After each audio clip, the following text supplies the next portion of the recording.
आज आमर ये राजमिस्त्री संघरे आज आम विश्वकर्मा पूजार आयोजन करूँ एवं आज आमर मोर मिस्त्री भाई मैंने बहुत संख्यारे आसी आम पूजा जोगदे एवं आम आज विश्वकर्मा महाप्रभु को आज पूजा अर्चना करी आम खुशी अनुभव करुचु एवं तांकर आशीर्वाद अनुभव करुचु। आज आमर राजमिस्त्री संघरे प्राय आमर मिस्त्री भाई मैंने 200 ରୁ 300 ऊर्ध्व थिले एवं भोगर आमर डालमा एवं भात एवं पायस एवं खटा कराइथिला एवं आमर मिस्त्री भाई मैंने समस्त मिसी ताकू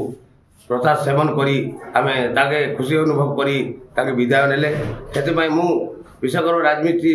रू से धन्यवाद दूची एवं विश्वकर्मा महाप्रभु पाखे मु प्रार्थना करुँची जे समस्त भाई भौणी एवं उमरकोटवासी बा आमर अंचलवासी को सुखरे रखि थांतु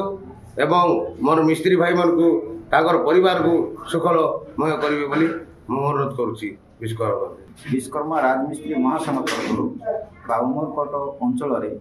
आमर जी राजमिस्त्री मान अच्छा एवं कारीगर मान अच्छा इलेक्ट्रिशियन मान अच्छा आज ही विश्वकर्मा पूजा करुँच आम उमरकोट ब्लॉक विश्वकर्मा राजमिस्त्री संघ तरफ आज एठारे पूजा आयोजन करमर 26टी पंचायत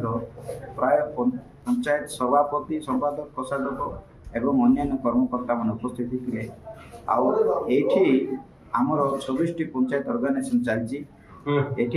पूजा जो आयोजन करा आमर कारीगर मान एवं श्रमिक मान एवं आमर जो माने विश्वकर्मा कार्य करुचंदी तथा मिस्त्री मेकानिक इलेक्ट्रिशियन एमाने तांकर